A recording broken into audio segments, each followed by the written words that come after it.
Hi, this is Dr. Pat Salber, and I'm with Health Innovation TV, and it's my pleasure to be able to be broadcasting from Health Data Palooza in beautiful Washington, D.C., our nation's capital. And I have with me this afternoon Dwayne Spradlin, who is the CEO of the Health Data Consortium. Welcome, Dwayne. Thanks, Pat. Good to be here. I'm glad you could take some time out of your really busy schedule.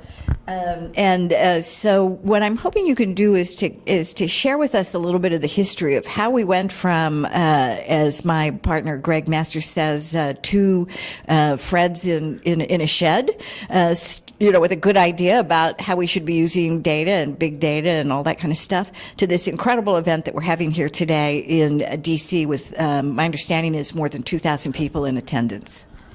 Well, there are a tremendous number of people here. It's been an exciting day. I think tomorrow's going to be another exciting day. There's a rich history here, I think. The idea came originally, I think, very early in President Obama's administration, that with his open government initiatives and some of the early directives, that they think very differently maybe around certain areas of government. And I think in those very early days, folks like Bob Kocher and Todd Park were instrumental in creating a vision around open health data being transformative in government.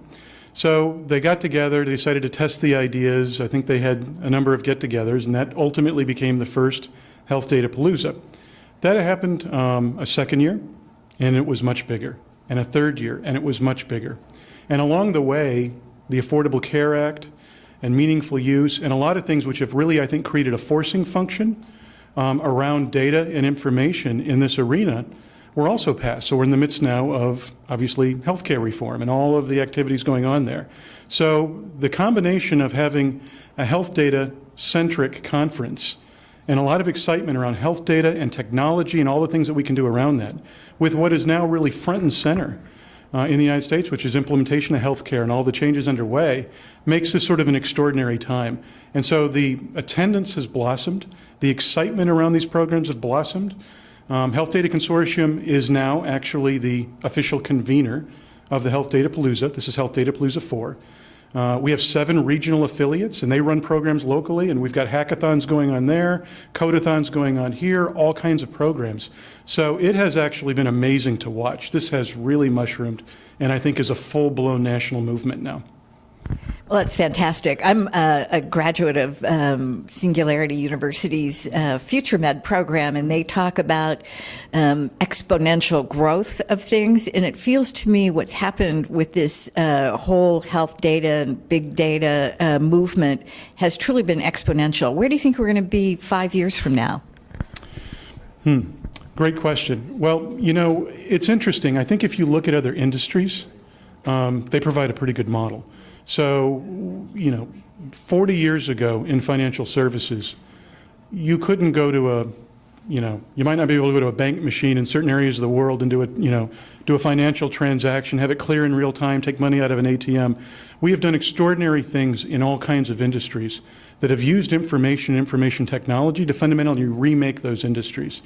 One of the things which is so inspiring about health data is you see that it actually has the ability, we know that it has the ability to transform the healthcare system. So when we look at making data more available, when we look at sort of knocking down the barriers between organizations, when we look at actually, doing some of the analysis that we need so that patients are more informed with real data, so that we're using the right cost data in the equations, for costing healthcare and healthcare procedures. When we look at all the data that's stored away in silos and how that can be used for research to create new predictive indicators and new disease cures, you realize this extraordinary opportunity, but we're living in an industry that's probably decades behind many other industries that have already sort of seen the full, many of the benefits probably realized of sort of an IT and a data revolution. Well, that's going to happen here in healthcare. So if I were to go out 5 years, I would say we are going to see a much freer flow, we call it liquidity, flow of data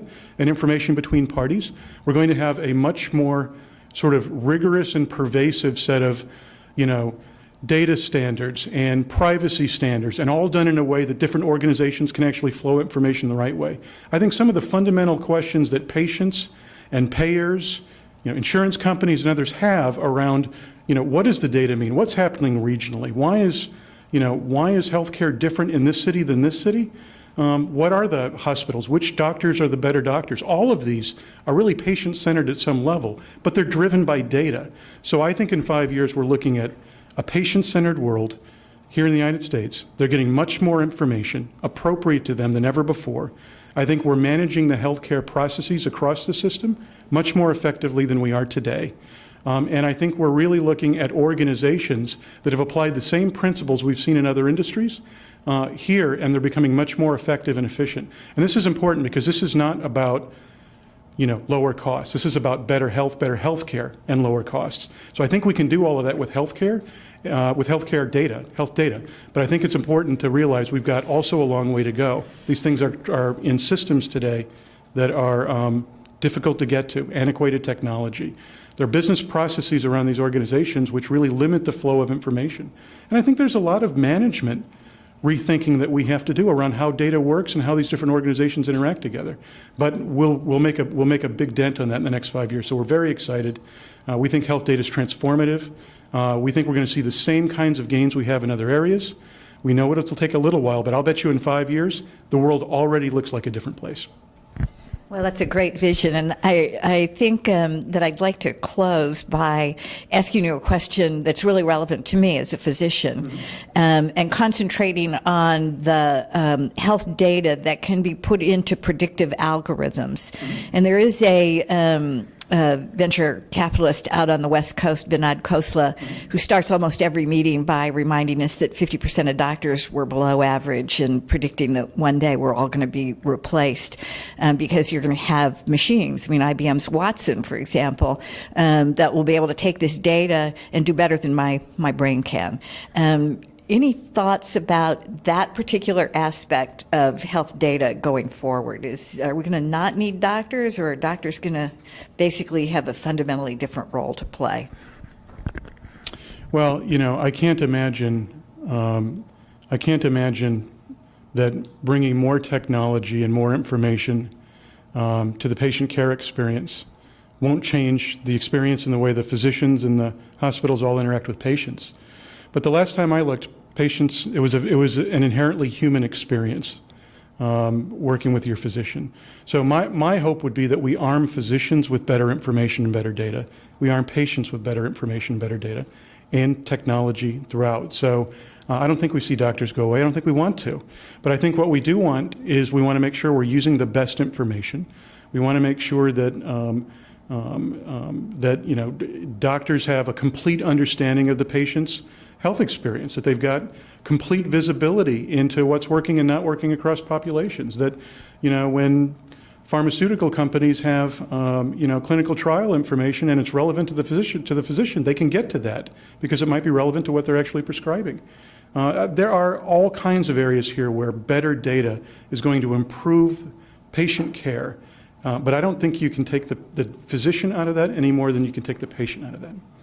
Well, good. That's a relief. Well, thank you very much. I've really enjoyed talking to you, and I love both the history and your vision of the future. And I agree with you that this is a really, really exciting time to be in healthcare. It is. Thank you very much on behalf of Health Innovation TV.